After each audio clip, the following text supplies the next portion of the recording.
pilkada rasa pilpres. Ada yang berusaha menduplikasi apa yang kemudian jadi hasil dalam pilpres di copy. Bahkan ada yang niatnya lebih jorok. Kalau kita bergabung, jangan-jangan kita bisa gagalin, ya kita sebut aja misalnya PDI Perjuangan nggak bisa maju nih. Ada satu kalimat dalam orasinya Abdur, komika tuh yang menurut saya keren banget. Kelas menengah itu akan bergerak bukan karena lapar, tapi ketika kepalanya diinjak-injak dalam konteks intelektualitasnya diinjak-injak. Kayak kita nggak ngerti aja. Iya, Anda yang maksa-maksa untuk maju, mungkin anaknya juga maju, yang sulung maju, yang bungsu maju, karena sekedar nggak mau kehilangan bagian kue kekuasaan, entah jadi komisaris, entah dapat proyek dan segala macam. Dan orang-orang yang kelakuannya seperti itu nggak mikirin Jokowi. Jangan juga jadikan presiden ke depan petugas dari mantan presiden. Aduh. Okay.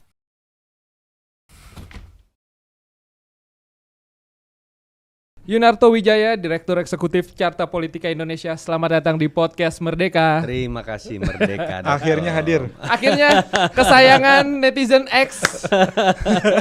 500.000, 50%-nya. 50%-nya haters. 30%-nya. Jadi siap-siap tetap nanti ditonton sama haters gue juga. Oke. Ini salah satu alasan kita ngundang Mas Yunarto ini. Oh biar gitu ya. haters juga nonton. Apa kabar Mas? Apa kabar Mas? Kabar baik, jauh lebih baik dibanding masa-masa kampanye. Oh. Karena ngomongin masa kampanye sebenarnya kan masa politik masih anget-anget nih Mas. Rasa kayak ini kan jelang pilkada kan. Udah berlangsung pilkada, tapi kok rasa pilpres masih ngikutin terus gitu. Sebenarnya karena ada yang ingin rasa-rasa pilpres itu tetap ada. Tetap nempel. Gitu, tetap nempel. Ya, kayak kalau ditanya kan tadi kan pengen tetap ada kata pilpres gitu ya. Jadi kalau ditanya pelakunya ya mungkin yang berbau pres-pres juga. Nah, pertanyaannya pres sebelum atau pres sesudah gitu ya. Tapi kita juga nggak mau sih Mas Yunarto, takutnya Mas Yunarto hilang lagi. Diungkit lagi. Kemarin cuma liburan saja. Oke. Tapi 4,5 bulan liburannya. Oke, Mas, kita bahas soal pilkadanya di 2024 ini. Indonesia mau pilkada serentak. Iya, karena kita kesini ngedatangin soal liburannya udah selesai. Iya, kita kerja lagi. Pilkada, karena saya melihat pilkada rasa pilpres Mas. Ini kan kalau saya catat nih ada 545 pilkada ya. Betul. Ini tapi nanti kita sorotin yang lebih spesifik. Tapi saya menyoroti soal suhu politik sih. Suhu politik pilkada ini kan masih banyak gitu kan, elit-elit tingkat nasional itu kan cawe-cawe di pilkada. Padahal kalau kita lihat di pemilu-pemilu sebelumnya kan kalau setelah pilpres itu ya sudah selesai gitu isu-isu. Tapi pilkada ini rasa pilpres itu kuat banget gitu.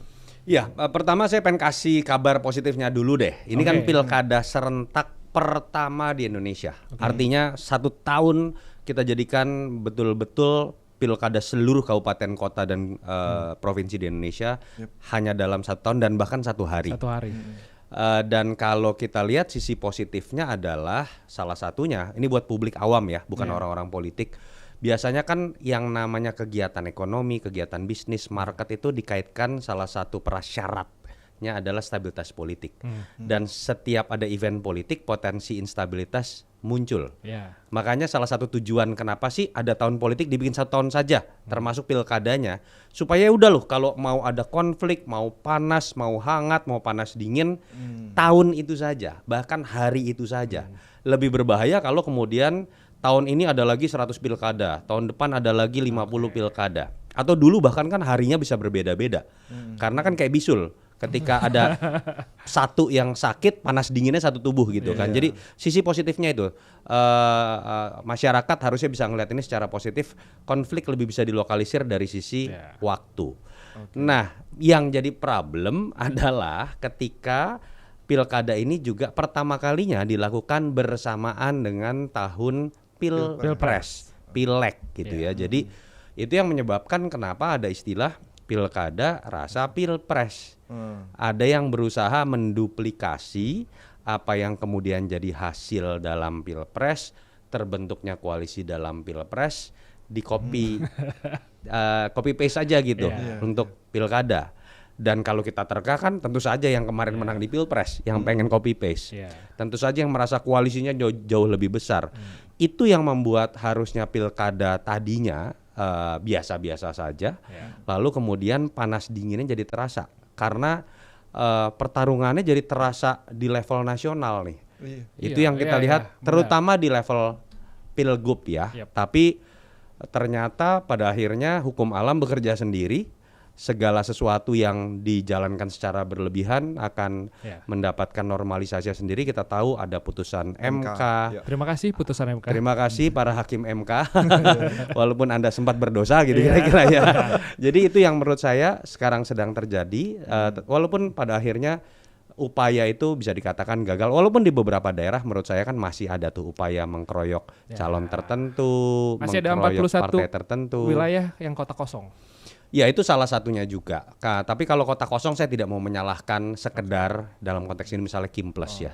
Karena kalau kita baca atau kita lihat bedah lebih dalam tentang partai-partai yang bersepakat untuk mendorong hanya satu calon yang kontroversial ya, kita anggap dalam demokrasi ketika melawan kota kosong, kita harus objektif, bukan hanya Kimples, tapi PDI juga terlibat di dalamnya, para pendukung koalisi perubahan. Justru kalau di pilkada tuh melihat perbedaan ketika pilpres, ketika di pilkada tuh kita bisa melihat, wah PDIP sama PKS bisa satu koalisi misalnya, kan?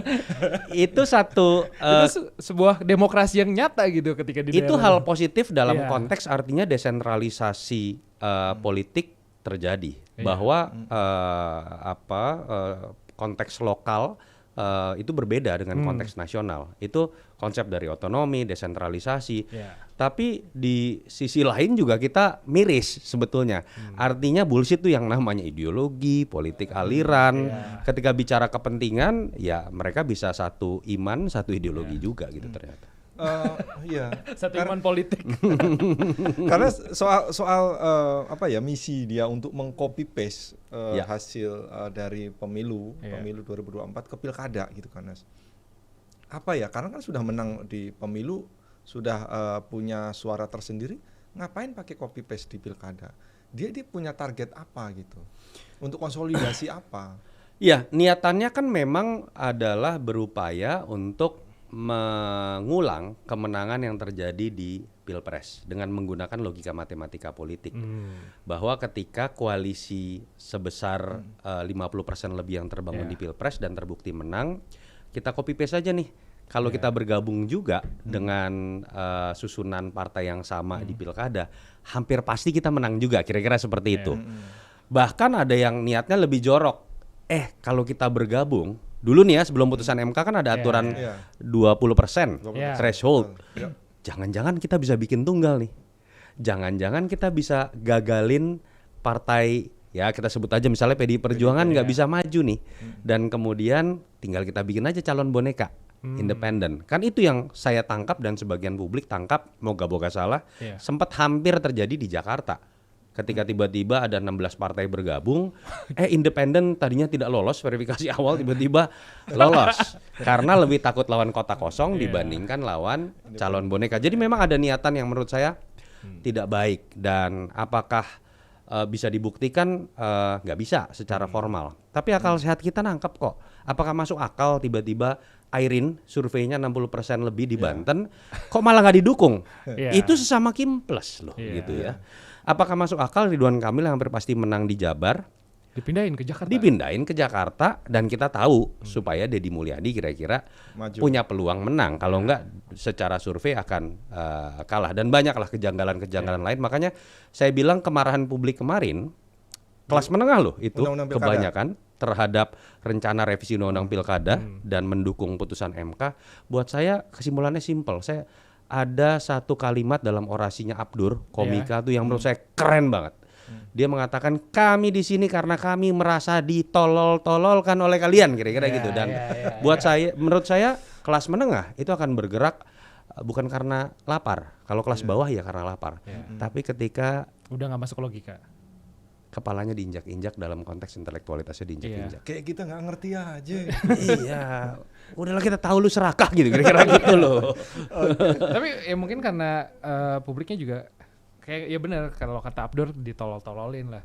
Mungkin kayaknya lu udah kelewatan batas deh gitu ya. Kita udah kasih ruang sedikit, jangan minta lebih lagi dong gitu kali ya. Iya, itu yang Suasananya kemarin ya. terjadi sebetulnya.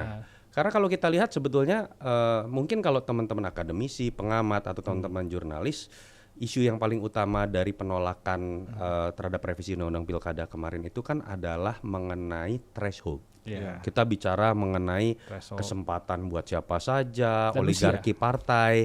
Nanti dulu, Oh iya, oke. publik Oke, secara umum, menurut saya kemarin itu nangkapnya tentang usia.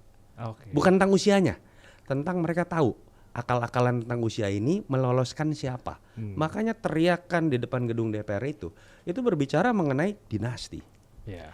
berbicara mengenai si sulung dan si bungsu, berbicara mengenai keluarga. Dan itu yang saya sayangkan. Kalau saya ngaku ya, saya pendukung Jokowi 2 kali. Saya nggak netral dalam konteks pilpres. Dan Sekarang saya masih Mas. apa nih? Kan Jokowi nggak bisa maju lagi. Ngelesnya bisa. Aman ya. ya. Tapi itu yang kemarahan saya terbesar itu bukan hanya kepada Pak Jokowi, tetapi kepada para pendukung Jokowi yang dulu mungkin bersama-sama dan ada di sekeliling terdekatnya saat tahu punya akses langsung kepada Pak Jokowi. Saya sering mengatakan jangan jadi Harmoko dalam konteks ketika bicara Pak Harto menjelang jatuh. Anda yang maksa-maksa untuk maju, mungkin anaknya juga maju, yang sulung maju, yang bungsu maju, karena sekedar nggak mau kehilangan bagian kue kekuasaan, entah jadi komisaris, entah dapat proyek dan segala macam. Dan orang-orang yang kelakuannya seperti itu nggak mikirin Jokowi, mikirin jabatannya sendiri. Sebenarnya mikirin diri sendiri kan. Iya, yang namanya jelek adalah keluarga Iya. Pak Jokowi dan Pak Jokowi. Mereka bisa ditebak kok akan berusaha secepat mungkin menjilat presiden yang baru terpilih supaya kemudian mendapatkan posisi itu. Saya nggak sebut nama lah. Iya. Ya, Boleh maksud- dong sebagai Iya, sebuah iya. hipotesa. Iya, iya. Nggak, tapi itu sangat logik gitu. Ketika Yes. rajanya udah mau mulai lengser, akhirnya dikeluarkan anaknya, yang ngedorong pasti si Yes. Yang lain. para pendukung-pendukungnya lah gitu. Yes. Karena biar posisi gue biar tetap jadi A, B, C. Paling nggak bersyukur tidak menjadi bagian itu. Soalnya liburan sih. Coba nggak liburan. Mas, tapi Mas Toto Ya. sepakat ini pilkada penuh drama kan. Sangat. Yang bikin drama siapa? Yang bikin drama adalah orang-orang yang merasa kemudian tadi sebetulnya bisa menduplikasi apa yang terjadi di Pilpres, merasa bisa menjadi sutradara, dan bahkan di antara sesama, saya sebutnya Kim Plus saja lah ya, Iya. merasa ada yang di atas partai yang lain. Makanya kalau kita lihat korbannya bukan hanya partai yang dianggap tidak menjadi bagian dari Kim Plus. Kita nggak bicara hanya PD Perjuangan loh yang jadi korban. Golkar jadi korban juga di Jawa Barat. Ya. Harusnya dengan Ridwan Kamil sudah hampir pasti kader Golkar akan memenangkan pertarungan Jawa Barat. Dan kita tahu loh Mas, yang namanya memenangkan pertarungan pilkada, efeknya itu buat pileg ke depan. Rata-rata yang suaranya tinggi-tinggi partai itu kadernya kepala daerahnya adalah kader mereka. Ya, pasti. Jadi kita bayangin dengan 40 juta pemilih nanti, kok Golkar mau ngalah begitu saja? Artinya Golkar takut terhadap pihak lain yang ternyata posisinya lebih tinggi di dalam Kim Plus. Siapa? Terka sendiri. Mudah logikanya. Karena ada yang berpendapat begini Mas Toto, apa ya? Ini kan hanya intrik-intrik politik, bumbu-bumbu drama ketika pilkada, pemilu ya kan. Iya biasa gitu di politik, ubah-ubah aturan. Tapi dalam hal ini sampai menyulut emosi publik ya, terutama tadi yang disebut kelas menengah gitu. Memang ada hal yang ibaratnya ya memang keterlaluannya gitu. Gini Mas, ketika itu terjadi sekali, ada sebuah justifikasi yang mungkin bisa diberikan ya. Dengan dalih bahwa politik memang tidak pernah bisa hitam putih, selalu ada abu-abunya. Atau ada justifikasi berusaha mencari pembenaran, jangan-jangan ada niatan baik di baliknya. Bahwa ini bukan tentang menitipkan anak, ini bukan tentang dinasti, tetapi memastikan keberlanjutan misalnya. Ini untuk menjaga legacy. Itu kan kita sering dengar ya kalimat-kalimat seperti itu. Kalimat-kalimat yang Tapi kita harus akui terlepas itu adalah sebuah dalih saja, 58% membenarkan asumsi itu. Dan menurut saya kita harus terima sebagai warga negara, Prabowo Gibran harus bekerja dengan baik ketika sudah terpilih. Nah, begitu tiba-tiba kok ada pola yang sama, dulu lewat mahkamah kakak, sekarang lewat mahkamah adik, polanya sama, usia yang dirubah juga. Nggak sadar lagi trauma usia kali ya. Ini kan bukan lagi tentang legacy. Artinya ini kan tentang betul-betul tentang dinasti. Ini betul-betul tentang menginjak-injak meritokrasi. Dan kenapa yang lebih terkena adalah kelas menengah? Kita ini bukan tentang mereka melihat politik. Mereka nggak peduli politik mungkin sebagian diantaranya ya. Tapi ketika budaya ini dibiarkan dan dicontohkan terus-menerus oleh pemimpin tertinggi yang tadinya dianggap sebagai simbol egalitarianism. Pak Jokowi itu kan simbol yang paling egaliter. Dia bukan ketua umum partai, bukan anak siapa-siapa. Lalu kemudian karena merangkak dari wali kota, gubernur sampai kemudian menjadi presiden, itu simbol meritokrasi. Makanya Pak Jokowi pada saat maju pertama kali jadi gubernur DKI, yang suka terlebih dahulu bukan orang miskin, kelas menengah. Kelas menengah melihat, loh, orang ini yang jadi contoh kita kok 180 derajat berbeda. Mungkin tidak ada efek langsung ke kehidupan mereka dalam konteks politiknya ya. Tapi sebagai budaya itu kemarahan buat mereka loh. Itu adalah orang-orang yang tahu tuh cari kerja tuh susah di kantor. Dan mereka di kantor paling benci sama orang yang ngejilat. Paling benci sama orang yang naik karena koneksi. Padahal mereka jungkir balik tiap hari naik KRL, naik MRT, naik motor dan segala macam. Itu yang menurut saya pada akhirnya gampang dicerna oleh kelas menengah dan meledak di antara mereka. Apalagi sekarang kelas menengah ujiannya sedang berat kan Mas. Secara ekonomi sudah turun. Banyak PHK, betul. Datanya terus turun kelas menengah. Yeah. Aduh, banyak soal ekonomi nih jadinya. Tapi itu yang menarik juga Mas. Yeah. Artinya kemarahan ini kan bisa kita jelaskan juga dalam konteks data kelas menengah yang memang turun level. Dan kita tahu kebijakan rezim ini kan memang memelihara kelas atas sekali. Dan dengan kebijakan bansos yang semakin masif, terutama jelang pemilu, kelas menengah ke bawah lah yang disenangkan. Kelas menengah yang agak kemudian kelas menengah seperti kita itu kegencet. Diperas terus. Ya. Oke, nggak dapat insentif pajak, nggak dapat bansos. Waduh, ada tambahan lagi. Ya, relax, kita minum dulu. Mari minum dulu. Pantesan ya, ada orang yang benci, ada orang kepancing gitu sama Mas Yunarto. Gue lumayan kepancing di sana. Mas Toto, saya mau breakdown satu-satu soal pilkada mulai dari Jakarta. Jakarta tanpa Anies. Dramanya cukup saya kaget tiba-tiba ada nama Pak Pramono, Rano Karno, padahal awalnya kan kita udah yakin betul, kita sempat memberitakan Anies, betul ya. Anies, wah yakin. Ya karena siapapun yang ngusung pasti menang kayaknya. Pasti menang. Menurut survei gitu loh. Baru kali ini ada survei tertinggi, elektabilitas tertinggi nggak bisa maju. Iya. Sedangkan Kang Emil itu kan 8%-an kan. Pas ketika masih ada Anies dan gitu. Ahok. Anies, Ahok dan Kang Emil 8%. Dan ini Pak Pramono, saya nggak tahu surveinya sekarang berapa, belum ada kan, belum ada. Dan Kang Emil 8%. Kalau untuk independen berapa ya bro? Mas ini pilkada Jakarta nanti aja kita bahas. Prediksinya gimana ini? Ya. Saya dari awal selalu mengatakan sebetulnya yang paling ideal buat Jakarta adalah Anies lawan Ahok rematch. Awalnya ya, saya selalu mengatakan seperti itu. Ketika ada yang berupaya menduetkan, aturannya tidak dimungkinkan.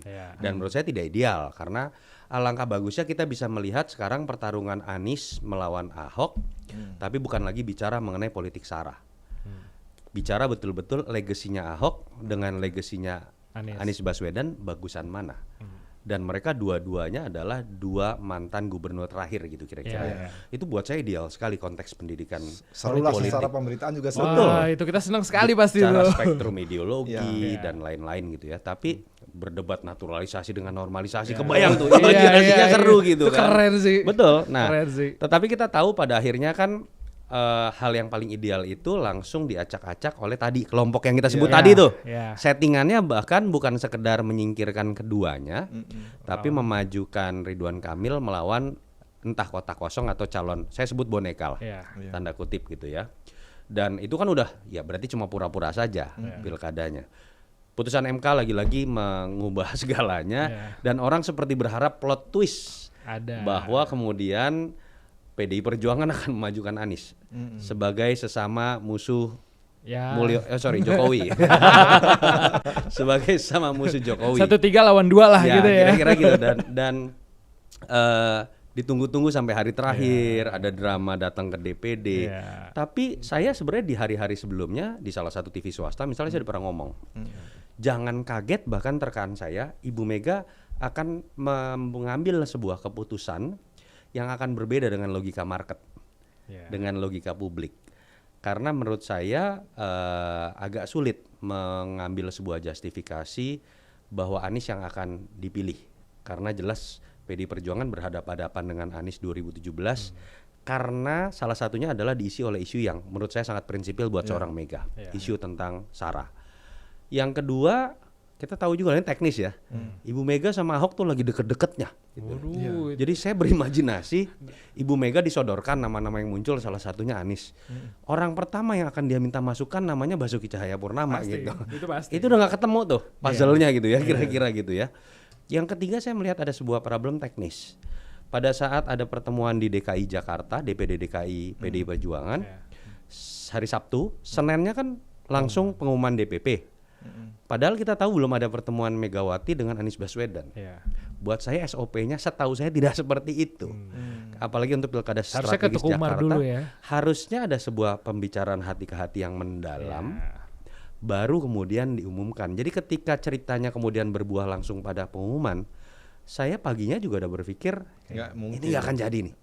Ini barang nggak akan jadi. Jadi baik secara prinsipil ataupun secara teknis menurut saya memang buat saya pribadi nggak terlalu mengagetkan. Nggak ada titik temunya. Ya, bahwa ketika kemudian orang kan Ahokers berharap Ahok nih berarti Ibu Mega tetap memegang prinsip keberagaman Ahok dong berarti.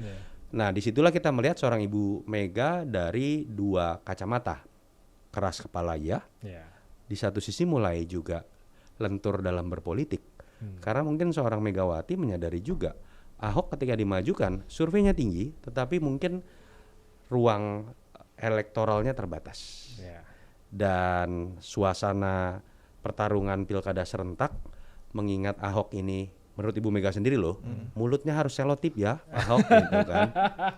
Problemnya kalau pilkadanya 545 daerah, kalau selotipnya lepas, yang panas dingin itu adalah calon PDI Perjuangan dari 545 daerah gitu ya. Yang efeknya bukan hanya di Jakarta. Jadi disitulah muncul nama Pramono Anung. Apakah mengagetkan? Sebelum-sebelumnya sudah pernah dimunculkan, walaupun surveinya pasti kecil sekali. Pengenalannya menurut saya juga sangat kecil sekali. Tetapi mungkin Ibu Mega di situ saya lihat mulai lentur berpolitik. Ini kan orang yang dekat dengan Jokowi juga. Pertanyaannya kok Ibu Mega memajukan orang yang hubungan dengan Jokowi masih bagus? Yang masih setiap hari ketemu presiden. Apa jawabannya itu? Ya artinya menurut saya Ibu Mega ingin menang di sini. Dan salah satu kekalahan yang bisa terjadi buat pilgub-pilgub PDI Perjuangan adalah kalau dia melawan kekuatan besar seperti terjadi pada saat Pilpres. Seorang Pramono Anung mungkin belum punya tingkat pengenalan tinggi, tapi dalam konteks memastikan bahwa koalisi besar yang mengkeroyok, termasuk kekuasaan yang mengkeroyok itu bisa terjadi lagi, mungkin dianggap Pram itu yang bisa memecah kebuntuan itu. Saya masih belum setuju nih Mas Toto. Kang Emil loh, tingkat pengenalannya cukup kuat gitu. Walaupun sekarang modalnya 8% ya. Kalau compare Anies dengan Ahok itu. Tapi dia sudah punya tingkat pengenalan yang cukup tinggi di Jakarta, walaupun ada sentimen soal Jackmania atau segala macam gitu. Kalau Mas Pram, Pak Pram ini menangnya dari mana Mas Toto? Walaupun Rano Karno anak Betawi, iya kan?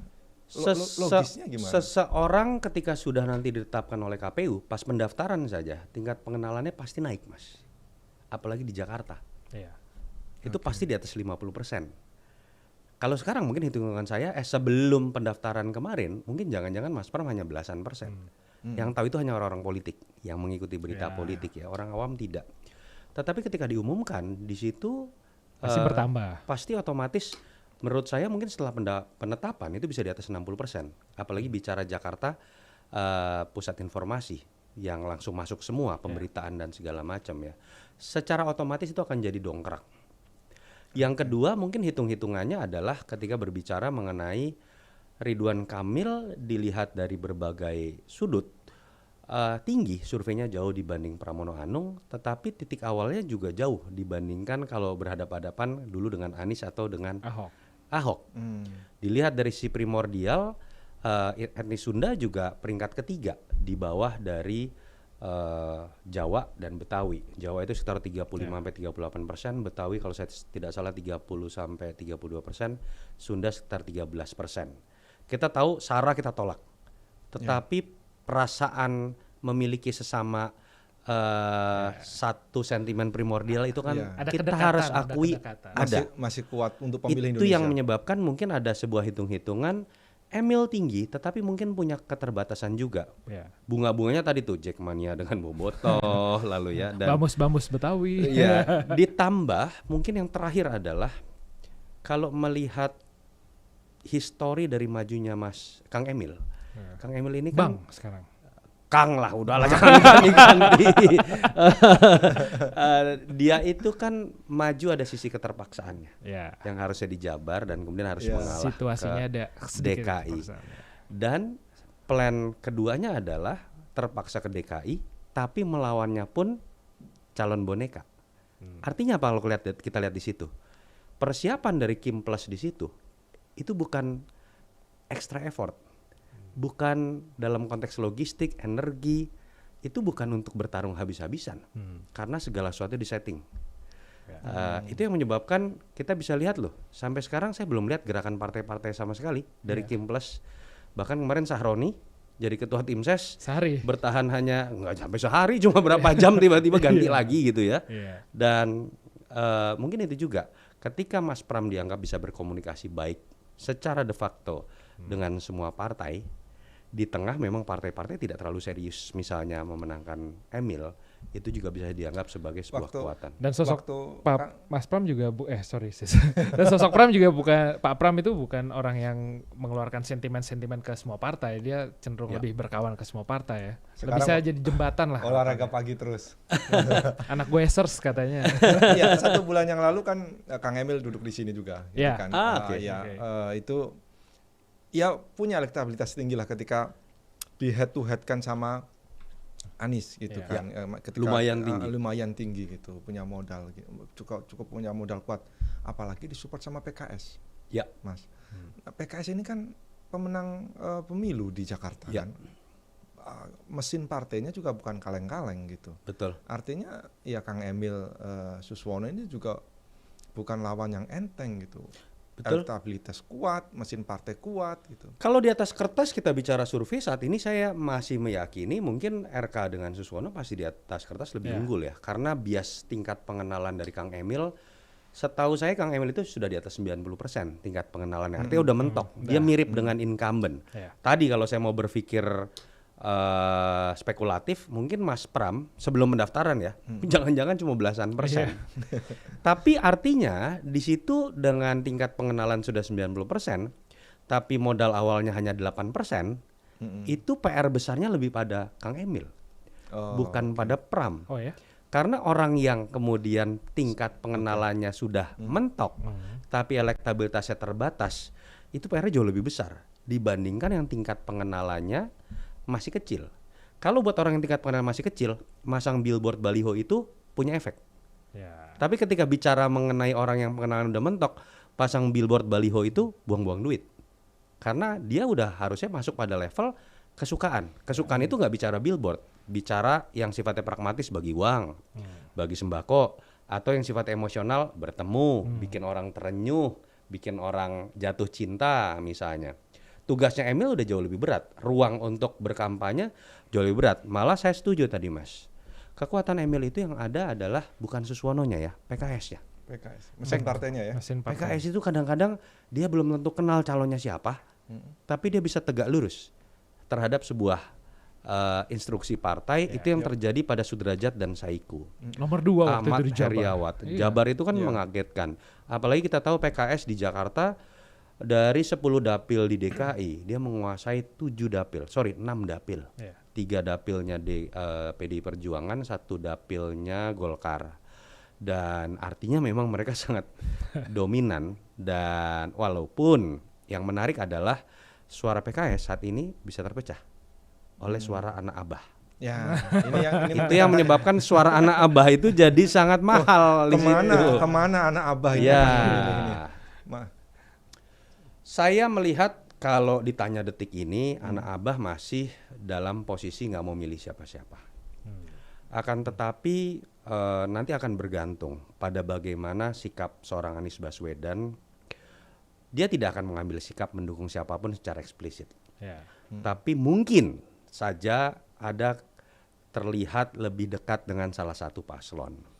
Kalau mau ditanya spekulasinya kemana, dia akan lebih mungkin mendukung, walaupun tanda kutip ya, atau membiarkan pasangan yang menang itu adalah pasangan yang nggak punya ambisi di 2029 bersaing dengan dia. Mereka sendiri itu. Yang baru ketemu CFD kalau nggak salah ya. Baru ketemu CFD gitu. Ya kita tinggal nilai Dharma Pongrekun. Oh kayaknya itu. Oh itu jangan dihitung deh. Kayaknya itu deh. Ya, mungkin juga. Walaupun kata Anies percuma juga saya dukung, kayaknya berat juga gitu. Karena KTP anak saya dicatut oleh dia gitu. Udah otomatis dukung. Ya di antara Mas Pram dengan Ridwan Kamil, mana yang dianggap tidak akan jadi saingannya di 2029 menurut saya lebih mungkin untuk silakan sahabat Merdeka menilai sendiri, menerka-nerka kayak gampang sih ini. Oke, beralih ke daerah lain Mas. Oke. Mas Toto, ke Jabar.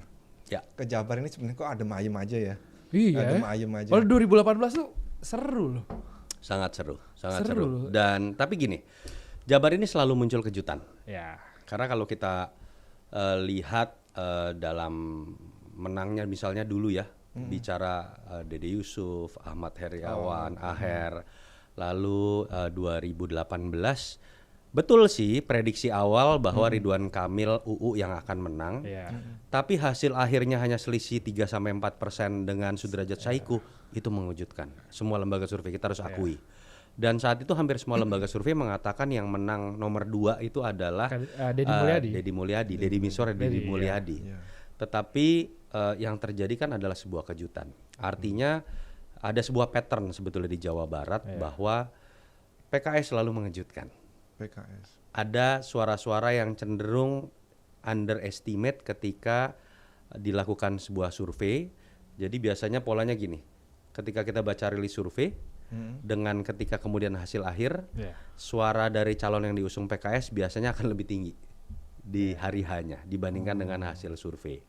Pada titik itu menurut saya walaupun sekarang survei semua menjagokan Deddy Mulyadi, menurut saya pasangan Saiku dengan pasangan Ilham Habibie itu sangat berpotensi membuat kejutan. Walaupun Kang Deddy sementara kan elektabilitasnya cukup tinggi loh Mas. Sangat tinggi, 12%, sangat tinggi. Nomor 1 lah sementara. Betul, dan jauh di atas yang lain kalau kita lihat. Tapi tadi kalau kita lihat ada faktor pattern secara kuantitatif yang harus dihitung. Bahwa PKS seringkali bisa membuat kejutan karena soliditas itu baru munculnya biasa pada saat menjelang hari H partai. Dan PKS itu menguasai namanya Bodetabek, pesisir barat, kota, Bandung Raya, sebagian Priangan Timur seperti Ciamis, Tasik. Itu menurut saya PKS tetap bisa potensi membangun sebuah kejutan. Apalagi kalau dulu itu kan yang maju Sudrajat itu bukan kader PKS. Gerindra. Saikunya hanya menjadi wakil. Sekarang Saikunya menjadi presidennya nih, calon gubernurnya dan presidennya. Buat saya untuk membangun soliditas itu menjadi mungkin. Yang kedua, ada faktor yang harus ditanggulangi oleh Deddy Mulyadi, terutama terkait dengan isu keagamaan yang sering dianggap apa ya? Sunda Wiwitan. Kok kejauhan. Ya. Dalam konteks saya memahami keberagaman, saya paling sebel sebenarnya isu-isu seperti ini. Tapi kan tadi kita udah sepakat ya, pemilih secara primordial tuh masih ada. Apalagi ketika berbicara Jawa Barat, faktor terakhir yang menurut saya jadi kelemahan Deddy Mulyadi, wakilnya nggak dikenal. Jangan-jangan nggak hafal kan? Saya udah nyatet tapi saya nggak catat. Harus baca ulang. Tapi kan partainya lumayan kuat loh Mas. ada Gerindra. Iya kan, Gerindra nomor 1 kan. Betul. Nomor 2-nya Golkar ya? Kan, PDIP. Nah kan nggak, nomor 2 partai. Iya partai di Jawa Barat. Tetapi kan ketika PKS. Tetapi kan tidak cukup untuk kemudian menjadi mesin politik mengejar 50%. Ditambah yang namanya ketokohan itu jauh lebih penting dibanding faktor mesin politik kalau kita bicara pilkada. Tapi kan mungkin di 2018 itu kan Gerindra dan PKS kan bareng ya. Sudrajat Ya. itu kader Gerindra. Ya. Lalu ada Saiku pada saat itu masih jadi kader. Jadi itu sangat potensi kuat sekali. Nah ini pada saat ini kan dua kekuatan itu terpisah nih. Ya. Ya, jadi masing-masing punya kekuatan lah. Ya Gerindra ada Prabowo, peran Prabowo di Jawa Barat tuh besar sekali. Ya. Rasanya juga masih tetap kuat gitu potensi si KDM ini. Walaupun memang kayaknya PKS tetap kita paling menunggu kejutan-kejutannya. Gitu. Tadi sama seperti DKI ya, di atas kertas kita bisa bicara siapa yang surveinya tinggi, tapi faktor kejutan masih mungkin muncul tadi kan kita bahas. Jawa Barat sama. Kalau kita bicara di atas kertas, Deddy Mulyadi karena startnya udah bertahun-tahun, bukan bertahun-tahun. Cita-citanya jadi gubernur Jawa Barat itu kan dari dulu sekali. Sampai gitu pindah partai. Sampai pindah partai gitu ya. Jadi di atas kertas tetap Kang Deddy punya keunggulan, tapi berkaca dari berkali-kali pilkada PKS sangat mungkin membuat kejutan. Menurut saya bukan tidak mungkin ada plot twist. Karena kalau Jabar kan kita berdua orang Jabar. Tapi nyari kerja di Jakarta. Diomelin Ridwan Kamil loh. Padahal dia sendiri begitu ya. Dapat aja pancingannya. Mas, beralih ke Jateng, tanah kelahiran saya. Ini cuman ada katanya TNI versus Polri, perang bintang katanya. Rambo versus Sambo kalau hashtagnya. Ini hashtagnya loh, tapi iya. Ini ada yang bilang Pak Lutfi lebih pengenalannya lebih duluan. Lebih Rambo datang belakangan walaupun sama-sama bintang nih. Yang akan menang yang mana nih? Sama-sama bintang ini. Sama, kalau di atas kertas pasti kita bicara Lutfi elektabilitasnya lebih tinggi. Karena baru bicara itu kan kalau banyak nama. Kalau kita bicara head to head di beberapa rilis nasional, apalagi dipasangkan dengan Gus Yassin, Taci Yassin memang tinggi sekali. Walaupun itu masih rentan karena tingkat pengenalannya tinggi sendiri. Dan kita tahu, Mas, kalau misalnya beberapa bulan terakhir dari tahun lalu tahun lalu bahkan ketika dia masih jadi Kapolda, kita ke Jawa Tengah, Mas, sampai pelosok-pelosok, bahkan sampai ke daerah tidak berpenghuni, itu ada balihonya gitu. Saya bingung gitu. Saya pulang kampung ada balihonya. Iya, makanya ada yang ledekin ini hantu suruh milih apa gimana ya. Tapi artinya kan infrastruktur dan logistiknya sangat serius sudah gitu ya, dan sudah bekerja lama sekali dan sulit buat kita menafikan keberadaan Pak Lutfi sebagai orang dekat Jokowi, bahkan keluarga Jokowi sejak lama. Dan kita tahu banyak yang mengatakan yang namanya polisi ini jagoan kalau urusan kampanye gitu ya. Logistiknya lebih banyak dibanding tentara. Sorry, ini bahasa, mohon maaf Pak Polisi, tapi bahasan di publik seperti itu gitu ya. Dan itu yang menyebabkan problem utama dari Pak Andika. Walaupun dia level bintangnya lebih tinggi nih, Panglima lu nggak main-main. Mantunya Pak Hendro, dan intelektualitas tinggi, sekolah di luar dan segala macam. Jadi brandingnya harusnya lebih menarik seorang Andika. Tapi lawan dia adalah waktu. Lawannya adalah waktu. Mungkin nggak? Beda loh. Mas Pramono Anung tadi kan sempat Mas ragukan. Jakarta Pak, pasang billboard 30 biji aja cukup. Karena di Jakarta. Keliling yang namanya belusukan, kelurahan itu cuma 267. Kecamatan itu cuma 44, bagi 2 sama Sidul, waktunya cukup. Tapi Jawa Tengah, gimana caranya ngebagi waktu kecuali sehari bisa 30 titik kan nggak mungkin. Daya tahan orang paling sehari 11 titik itu udah. Walaupun Rambo juga berat juga. Nah, Rambo juga manusia kan kayak gitu kan. Biasa keliling hutan.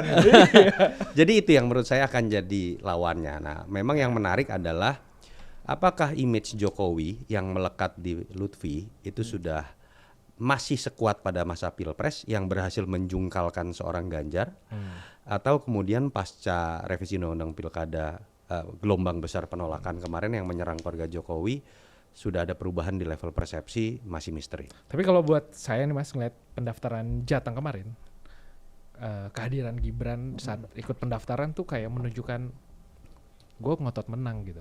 Sepertinya ya. Kayaknya untuk apa? Untuk sekelas wapres terpilih sampai ikut nganterin daftar gitu. Kayak seakan memberi pesan, ini jagoan gua, jagoan bapak gua juga, ini harus menang. Kurang lebih kayak gitu sih yang yang saya rasakan gitu. Kemarin malah ada lagi tiba-tiba muncul di Lambe Turah. Aduh. Saya nggak tahu itu beneran atau placement ya, tapi Pak Jokowi memberikan wejangan kepada sahabatnya. Jadi Pak Jokowi nggak sengaja ketemu Pak Lutfi ceritanya dan memberikan wejangan ingat kepada petani dan segala macam. Kontennya harum lah tuh ya. Iya, tapi kan balik lagi bahwa ada keseriusan Jawa Tengah ini pertarungan gengsi dan Pak Jokowi memenangkan pertarungan itu melawan PDI Perjuangan di Pilpres itu ya. Tetapi apakah Pak Jokowi masih sekuat dulu? Itu yang menurut saya jadi pertanyaan. Kalau menurut saya terlalu melekatkan diri keluarga Jokowi kepada Pak Lutfi, buat saya malah kasihan sekarang Pak Lutfinya. Nggak punya identitas. Tidak punya identitas, jangan sampai hanya dilihat sebagai bonekanya Jokowi dan keluarga. Kalau Jokowi dan keluarga saya yakin nama harumnya masih ada. Tapi kalau image Mulyono itu menurut saya yang kemudian menjadi negatif. Kita sama-sama ngerti ya Mulyono dalam konteks apa gitu kan. Itu yang menurut saya harusnya Pak Jokowi juga menyadari kalau beliau ingin masih menjadi kingmaker di beberapa daerah, ada positioning yang mungkin harus berbeda diposisikan terhadap beliau. Ada yang mungkin harus lebih mengedepankan Pak Prabowo. Kalau memang Prabowo dan Jokowi bersepakat memenangkan calon tertentu. Karena suka tidak Pak Jokowi harus menyadari magnet itu sekarang bukan di dirinya lagi, apalagi ditambah selingan peristiwa kemarin gelombang penolakan dan demo, magnet itu ada di Pak Prabowo. Jadi petanya ini antara Jokowi efek, Prabowo efek, atau kandang banteng. Ini memang harus diakui Pak Prabowo itu belum punya nama harum di Jateng dalam sejarah ya. Kalahnya pun selalu telak ya kalau berhadapan-hadapan dengan Jokowi atau banteng gitu. Dua periode betul. Atau melihat jelas lah. Betul. Jadi kalau ditanya kekuatan banteng masih nomor 1 dari di antara semua partai. Tapi 25%, 25%, 33 kursi. Artinya tetap tidak mencukupi untuk menyentuh angka 50% plus 1 ketika berbicara head to head ya. Artinya kan di situ harus ada otokritik juga. Karena yang dimajukan oleh Banteng ini dua-duanya merah. Andika walaupun KTA-nya baru ya. Dengan Hendy.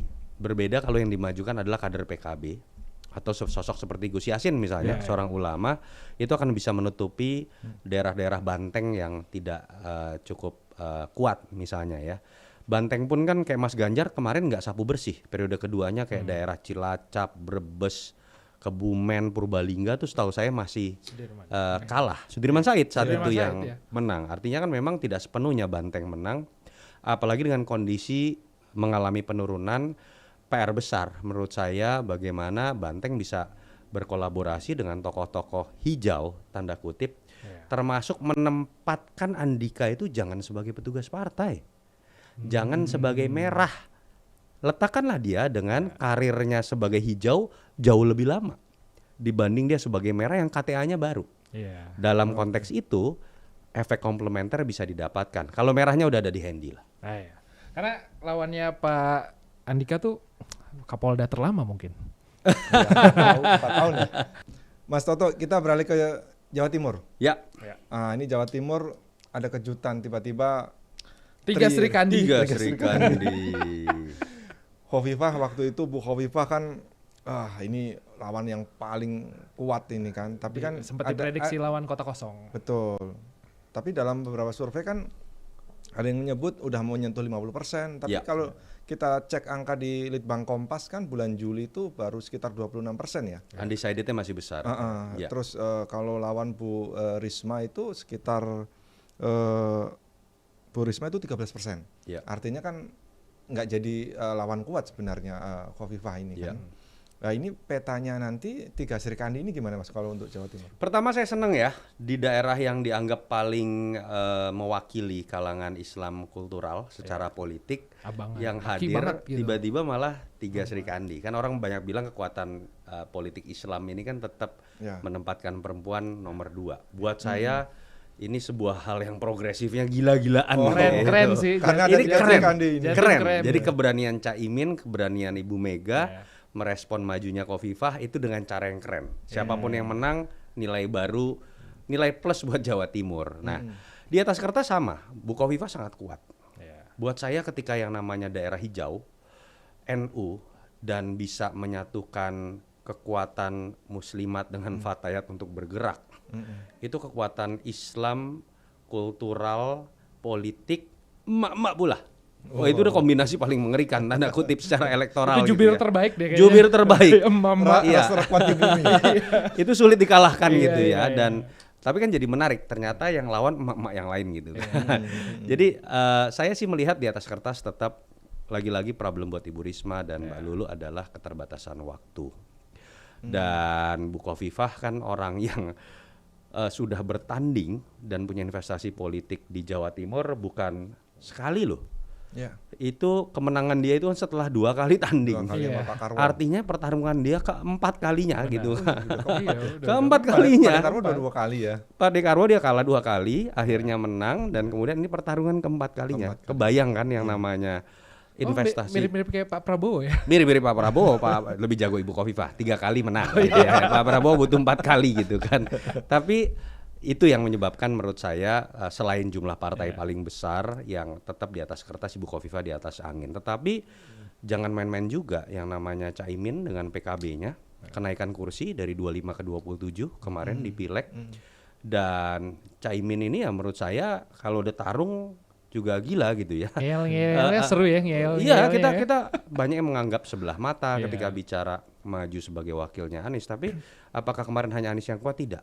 Menurut saya kekuatan PKB dan soliditas PKB itu juga berhasil kemarin menaikkan suara sampai peringkat 2 lah buat Mas Anies.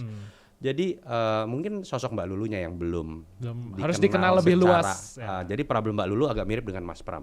Mbak Lulu jangan hanya bersuara di DPR, sekarang mulai keliling Jawa Timur. Walaupun sering podcast saya lihat tuh. Jadi ternyata investasi podcast berguna juga ya, akhirnya maju.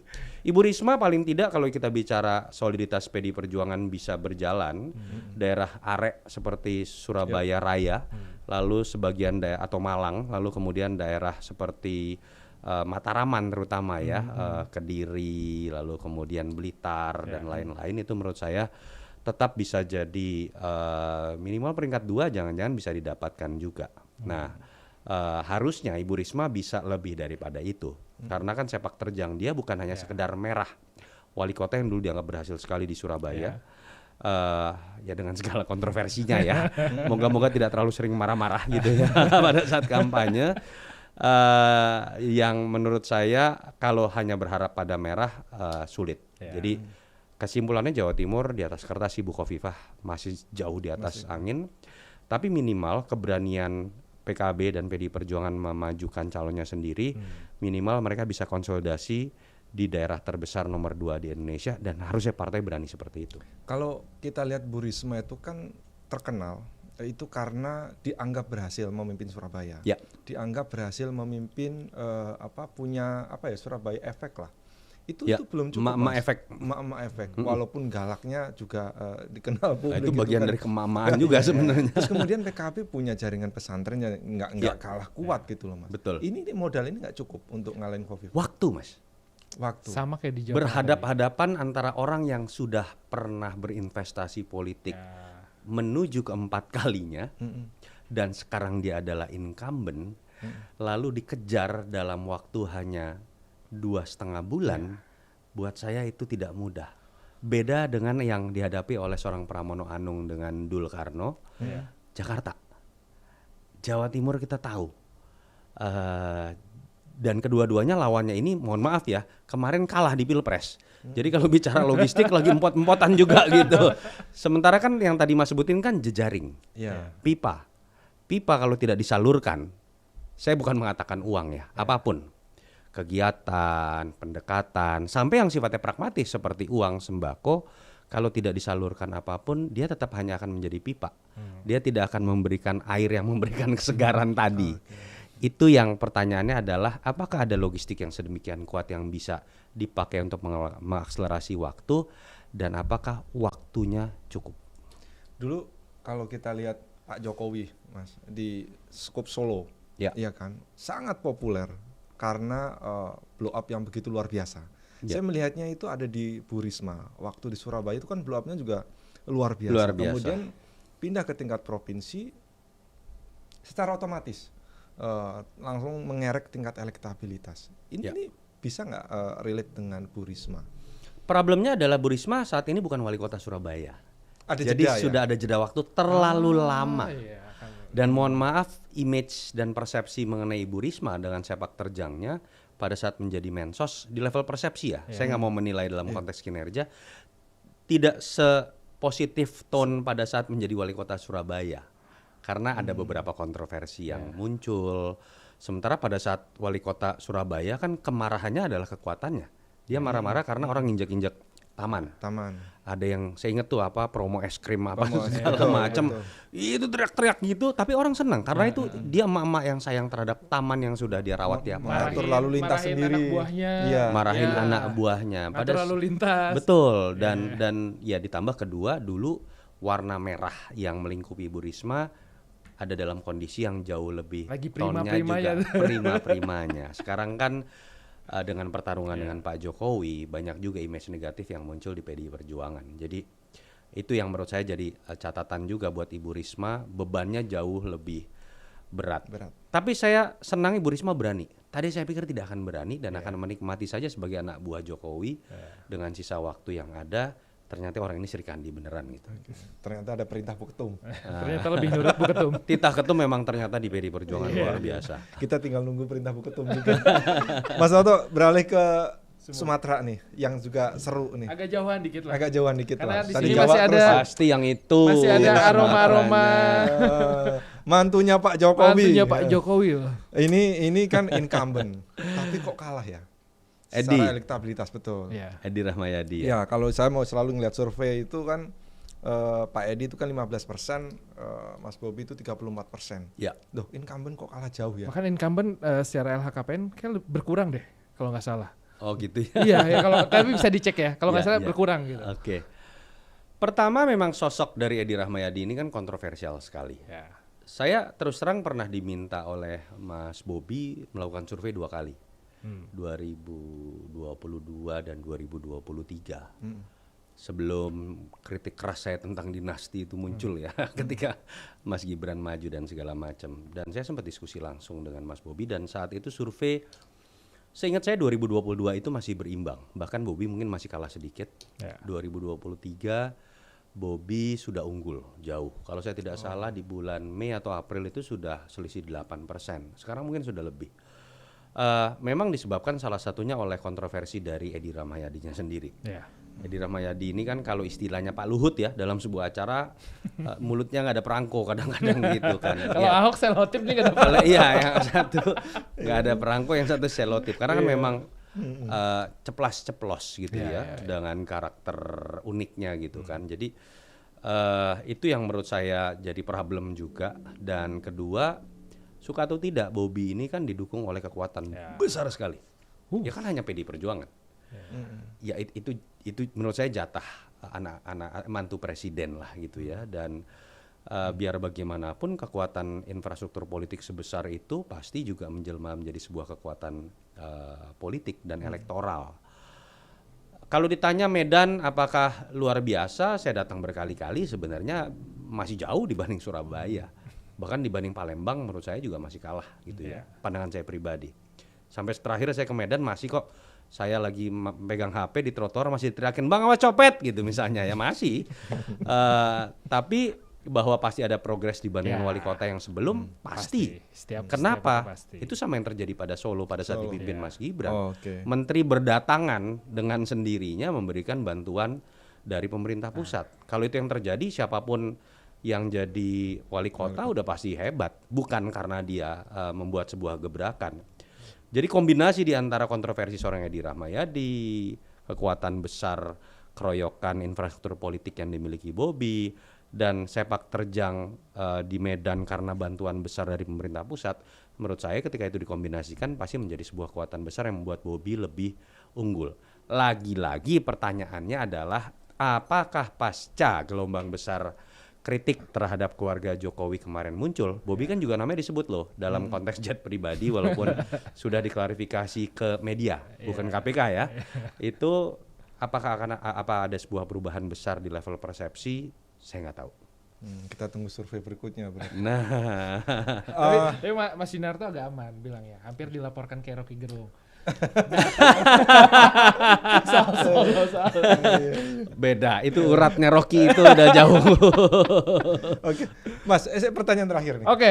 Pasca 20 Oktober. Ya. Ini akan ada perubahan peta-peta dukungan nggak? Ada kejutan apa sih kira-kira setelah gitu? 20 Oktober? Karena ada pergantian kekuasaan. Dari Pak ini Jokowi ke sama Prabowo. atau ya akan peta pilkada akan sama atau ya akan ada perubahan, ada beda gitu ketika yang berkuasa juga berbeda.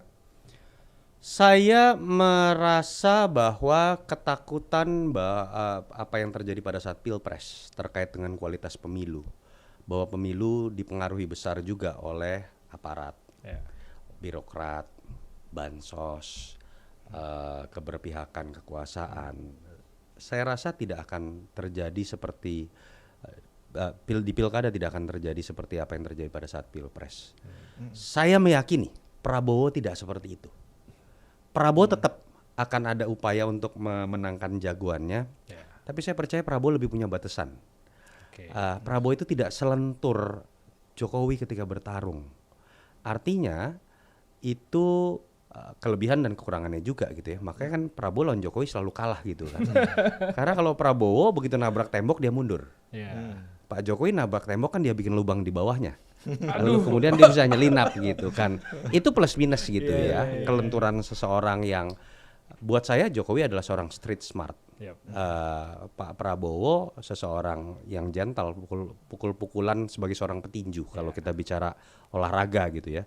Jadi saya meyakini harusnya tidak terjadi seperti itu. Magnet di level persepsi juga akan mulai bergeser kepada Pak Prabowo. Dan yang ketiga kita tahu instrumen bagi adanya koalisi besar untuk mengeroyok sosok tertentu dan partai tertentu itu berhasil didekonstruksi oleh para hakim MK yang membuat skenario-skenario ajaib tadi menurut saya sih nggak akan terjadi. Bubar di tengah jalan. Bubar tengah jalan. Ya semoga transisinya berjalan lancar aja lah dari Jokowi ke Prabowo. Dan bukan hanya transisinya, saya berharap Pak Prabowo seutuhnya menjadi seorang presiden karena kalau kita tahu dulu ada kritik presiden tidak boleh jadi petugas partai gitu ya. Saya juga sepakat. Tapi jangan juga jadikan presiden ke depan petugas dari mantan presiden. Aduh. Terima kasih Mas Sinarto sudah ngobrol di podcast Merdeka. Thank you. Terima kasih Mas. Thank you. Terima kasih sahabat Merdeka. Terima kasih. Ditutupnya.